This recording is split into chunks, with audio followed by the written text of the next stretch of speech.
Authority was one of the other themes. We had five in total. Authority is number two.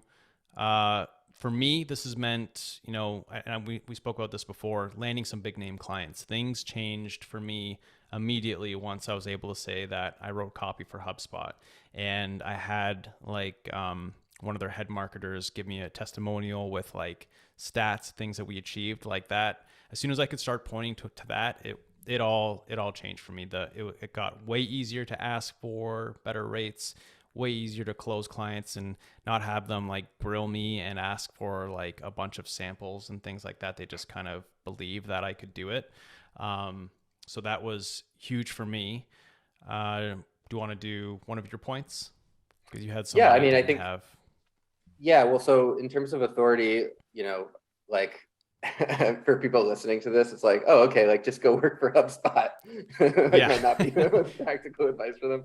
So I just Yeah. want to reassure people that like, because I don't have that either. Like I've worked with some companies that are known in certain spaces, but I don't think that any of the companies I've worked with are like at that level of recognizability as HubSpot. But that doesn't mean like there are plenty of other ways to build authority. And so things that I've done is like I definitely did a good amount of work on publishing content with people who are known in the space. So early on for me, that was CXL, Mm-hmm. Copy Hackers. I've written a blog for them. Winter, which they had the messaging testing service. They did a bunch of webinars for a while. I presented on one of those and things like that. Definitely compound over time and you start to be a little bit more known. And at some point, like it's not the kind of thing like, oh, you publish this blog and all of a sudden a million people are knocking at your door, but you do over time, you start to hear things like, oh yeah, we've seen your stuff for a little while. We've been like looking forward to working with you. And you're like, oh my goodness, like that's never happened before. Are they sure they're thinking of the right person?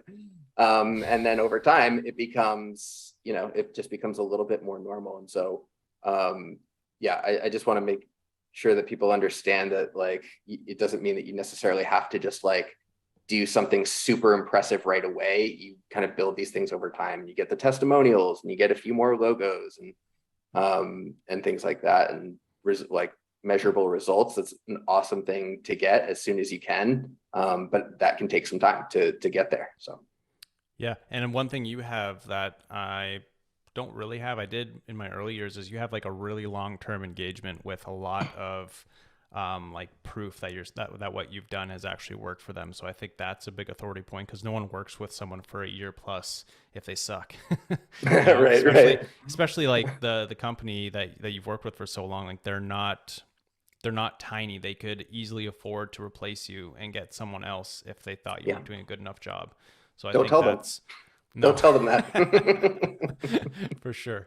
And then I guess the other thing you touched on, which I think is really important and underestimated, and unfortunately, this isn't something that you can necessarily shortcut, and that's just like time in the game.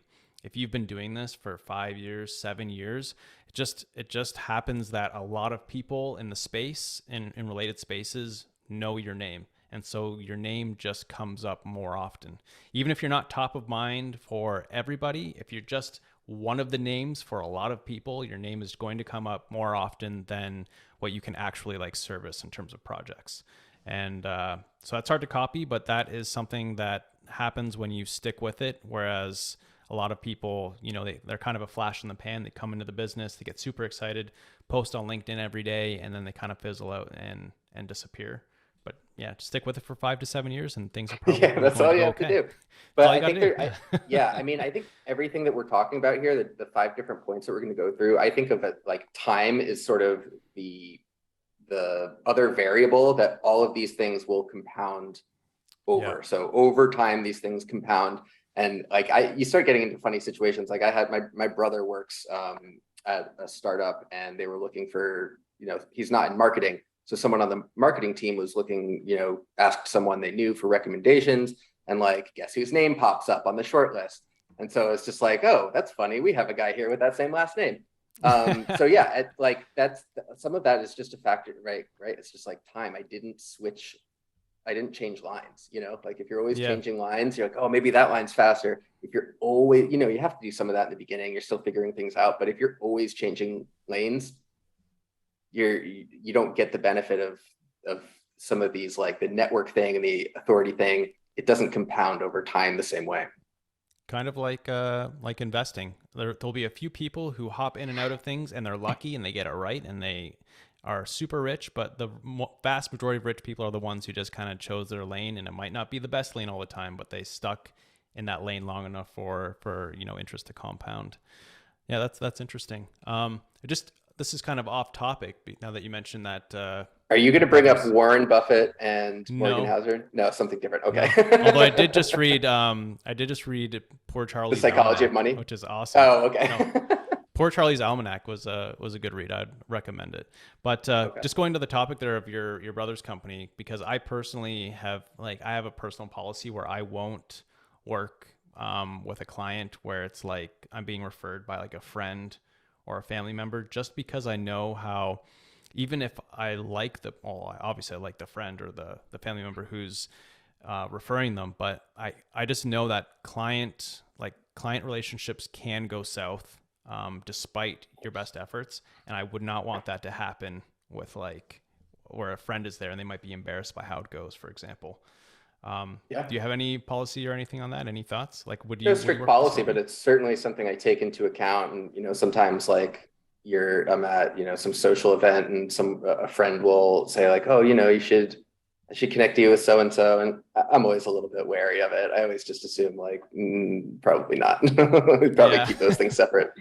Yeah. That's just something I've kind of stumbled on. In the early days, I probably would have said yes, but now that I can choose, I would choose not to work with someone that I'm like close with.